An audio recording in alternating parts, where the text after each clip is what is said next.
Secretário, então permita-me aqui, entre as 28 UPPs, qual a UPP que o senhor considera modelo? E qual a UPP que o senhor considera mais problemática nesse momento? As motos, as câmeras, por exemplo, que vão ajudar no patrulhamento na Rocinha, só acho que podem ser levadas às outras UPPs? Por exemplo, a morte da policial Fabiana, por exemplo, na Nova Brasília. Se houvessem câmeras, só acho que não poderiam ajudar? Bom, deixa eu te responder que eu acho que essa tua pergunta também, mais uma vez, é muito inteligente e oportuna. Quais são as UPPs que estão bem? Se nós olharmos para trás, nós vamos ver que as que estão bem são normalmente as mais antigas. Você tem Dona Marta, você tem Ubatã, você tem a Cidade de Deus. Todo mundo aqui no Rio sabe muito bem o que era a Cidade de Deus, um lugar que inclusive gerou um filme sobre violência, que levou a violência para fora do Rio de Janeiro, para o mundo inteiro como um lugar violento. Eu me lembro que eu cheguei aqui no alto do Morro do Babilônia, no posto 1, no Leme, acenavam armas. E se nós olharmos as mais antigas, nós vamos ver exatamente o que eu terminei de dizer na resposta anterior. Aquelas que estão mais consolidadas, aquelas onde a polícia já está ali há 2 a 3 anos, agora a Dona Marta vai fechar 4 anos, aonde o poder público já chegou, aonde já se estabeleceram uma outra visão de perspectiva, estas estão bem. Nós temos problemas aonde? Nas mais novas, e normalmente aonde a presença do tráfico ainda é mais recrudescida, ainda onde é mais tensionada, como por exemplo a Complexo do Alemão, a Vila Cruzeiro, são ainda lugares onde nós temos problemas. Macaco, nós temos problema também no São Carlos. Agora, são lugares onde este processo, através da presença da polícia, mostrando para as pessoas que a polícia está ali, do lado das pessoas, que a polícia está ali para trocar informações, que a polícia é uma polícia presente, e obviamente chegando também o atendimento a essas demandas e chegando perspectiva para essas pessoas, eu entendo que esta cultura vai se mudando, porque o que está bom e o que está ruim, nós vamos efetivamente ver lá na frente, porque nós precisamos mudar uma cultura, e uma cultura não se muda num curto espaço de tempo. Então eu te responderia objetivamente assim: as mais antigas, elas estão mais consolidadas, estão mais sedimentadas. As mais novas, ainda esse processo tem que ser feito, e esse processo tem que acontecer. Com relação à morte covarde da nossa policial, da nossa soldado Fabiana, aquilo foi um ato, né, de um grupo de traficantes contra a UPP. Ela foi morta de uma forma covarde. Ela não foi posta nem em condições de ver se ela tinha condições de reagir, porque ela tomou um tiro covarde, um tiro totalmente de maneira inopinada. Uma câmera, eu acho que não se pode garantir que evitaria a morte dela, talvez nos ajudasse no sentido de capturar as pessoas. Agora, quando você tem ações que são covardes, ações que se dão no total anonimato, ação que se dão de espreita, isso torna muito difícil. E nós não podemos garantir que isso não vai mais acontecer. Por quê? Porque a ideologia de facção que se estabeleceu nessa cidade é a ideologia de banalização à vida. Essas pessoas usam uma arma de uma maneira banal, de uma maneira totalmente sem qualquer tipo de cuidado, sem qualquer tipo de critério, porque a vida inteira eles foram atirados à exposição de armas, a vida inteira eles viram as suas lideranças matar as pessoas, eles viram as pessoas serem queimadas vivas. Então a reação desses traficantes, ela está infelizmente introjetada nessa cultura. E é isso que nós temos que mudar. E isso só vai mudar com a presença do poder público. E nós entendemos que a polícia começou isso primeiro. A polícia está lá para que o poder público, para que depois a sociedade pague a dívida que tem com essas comunidades que estão aí abandonadas. Eu diria mais uma vez que isso é um processo. Não há garantia de nada. O que há garantia é de um plano, e o que há garantia deste secretário é que a polícia não sai mais desses lugares. A polícia nesses lugares só pode aumentar seus efetivos. Agora, secretário, os telespectadores da Baixada clamam aqui no programa quase que diariamente por uma UPP na região.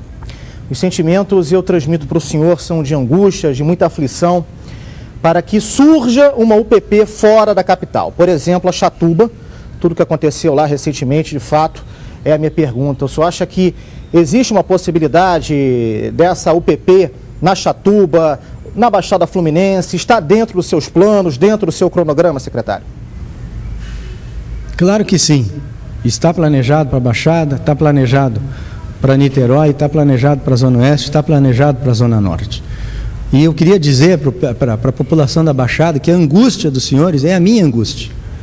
Eu sei, a gente acompanha essas informações, nos chegam aqui. Agora, o que as pessoas têm que entender, e eu sei que é difícil de entender, a população não pode mais ser pedido que a população entende, porque ela vem sofrendo há muito tempo. Agora, nós não podemos iludir a população. É eu chegar na Baixada com 100, 200, 300, 400 homens, fazer uma ocupação de 2, 3 dias e vir embora. Eu não posso fazer isso com as pessoas. Então, aonde eu vou para ocupar, eu tenho que ficar. Eu tenho que ficar porque eu mexo com a esperança das pessoas, eu mexo com o imaginário das pessoas, eu mexo com aquilo que elas têm de mais nobre dentro de si, que é a esperança.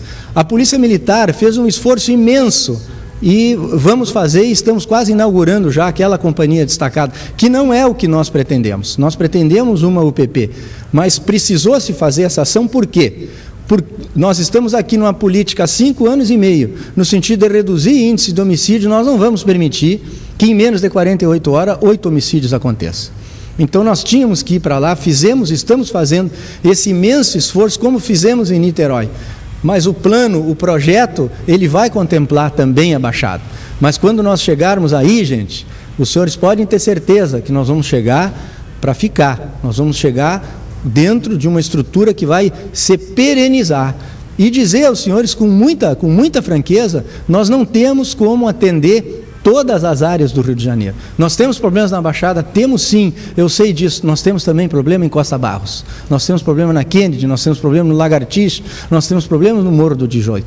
Então, enquanto isso não chega, a gente faz operações de inteligência, a gente faz operações pontuais, que não é o que nós queremos, mas são operações que muitas vezes a própria população clama que a gente tem que ir, não dentro daquilo que quer, que mais uma vez, é fazer aquele trabalho de entrar e sair, assim como se vai a Manguinhos, assim como se vai a Mandela, assim como se vai no Jacaré. São todas essas áreas, né, que infelizmente estão ainda sob o domínio do poder paralelo. Agora, se eu olhar para trás, quando nós chegamos aqui, eram muito mais áreas, eram muito mais pessoas dentro desse sistema servil ao tráfico. Então, dizer para os senhores que nós temos um plano. Esse plano é um plano que contempla a Baixada. Agora, nós precisamos de logística, nós precisamos, sem dúvida nenhuma, formar policiais, comprar fardamento para os policiais, comprar viatura, comprar radiocomunicação, enfim, preparar essas pessoas durante 6 meses na academia para que a gente possa caminhar.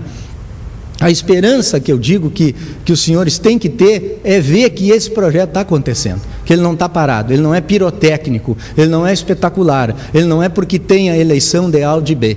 Ele, quando a gente tem a condição, a gente imediatamente apresenta uma outra área, e a Baixada nós vamos chegar lá. Secretário, permita-me rapidamente uma última pergunta, porque o senhor hoje falou em caráter emblemático da janela de oportunidades, que é o PP da Rocinha. Disse que é preciso agir com calma, só afirmou aqui que, como em muitos outros lugares também, veículos de comunicação, que o processo da consolidação da paz passa diretamente pelo paradigma cultural e educacional. Entretanto, secretário, eu pergunto agora para o senhor o seguinte, a respeito da postura dos policiais do Rio de Janeiro, que ainda oscila, lamentavelmente, em boas e más condutas. Nunca se expulsou tanto, isso é verdade. E também nunca se cobrou tanta postura da polícia, mas infelizmente, secretário, a polícia ainda não goza da confiança plena da população. Até recentemente, agora há pouco, um sargento e um soldado foram excluídos por saque durante a ocupação lá no Alemão. Na sua avaliação, secretário, o senhor acha que isso é um problema cultural ou estrutural? Eu acho que, em primeiro lugar, esse problema é um problema cultural e é um problema estrutural. E digo isso porque o problema da corrupção no Brasil não é o problema da Polícia Militar e da Polícia Civil do Rio de Janeiro. A corrupção, ela está no mundo inteiro. E ela não é um problema porque as polícias ganham pouco. Porque os senhores sabem e assistem pelo noticiário que tem gente que ganha muito bem nesse país e não para de roubar. Tem gente que estudou em Harvard, que estudou nas melhores universidades, nas melhores faculdades e não para de roubar. Então, sem dúvida nenhuma, é um problema cultural e é um problema estrutural. É um problema cultural porque o policial do Rio de Janeiro, ele é filho do Rio de Janeiro. Ele é filho desta sociedade. Ele não veio de Marte para ser policial aqui. O que nós temos que fazer é dar a eles é dar a eles uma estrutura salarial. Hoje, um policial no Rio de Janeiro sabe quanto vai ganhar em dezembro de 2014. Nós temos que fazer a preparação deles na academia, sem dúvida nenhuma. Essas pessoas vão voltar aos bancos escolares, aonde a gente enfatiza isso, não tenha dúvida disso. Agora, o problema da corrupção, no meu entendimento, é um problema que vem de casa.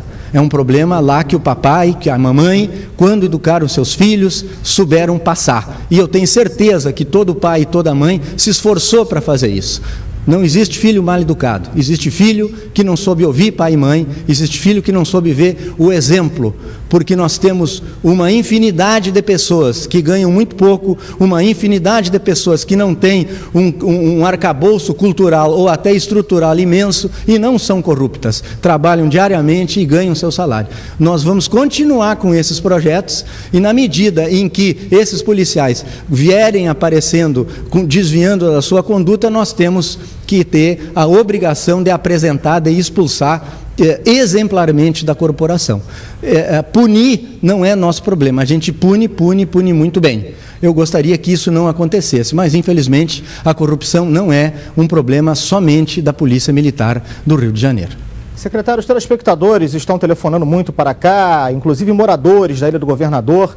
Nós fizemos aqui uma série de reportagens mostrando a insegurança na ilha, com denúncias, inclusive, de participação de traficantes, com ações milicianas, com mecanismos de milícia na Ilha do Governador, no Morro do Dendê.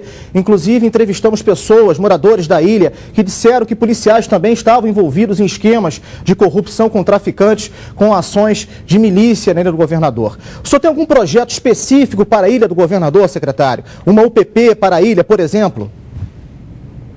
A Ilha do Governador está dentro do nosso projeto também. A Ilha do Governador ela vai ser contemplada com uma unidade de polícia pacificadora. Isso também vai se chegar lá, não tenham dúvida disso. Agora eu quero também dizer para as pessoas que a UPP ela não é a salvação de todas as coisas. Nós precisamos também cuidar da cidade, cuidar do asfalto. A UPP, eu digo que ela é o elo de uma corrente onde a gente chama de solução. Nós precisamos de um policial bem preparado, nós precisamos de um policial bem pago, nós precisamos viaturas e condições de trabalho dignas, nós precisamos sim da UPP e nós precisamos de corregedorias fortes, como vocês estão vendo os trabalhos em cima de corregedoria que a gente está fazendo. O desvio de conduta, infelizmente, ele acontece. Agora eu posso dizer para os senhores que nós temos sim vários trabalhos, e isso ainda vocês vão poder ver mais à frente, aonde policiais, sejam civis ou militares, vão ter que pagar e responder à sociedade pelos desvios de conduta que estão cometendo.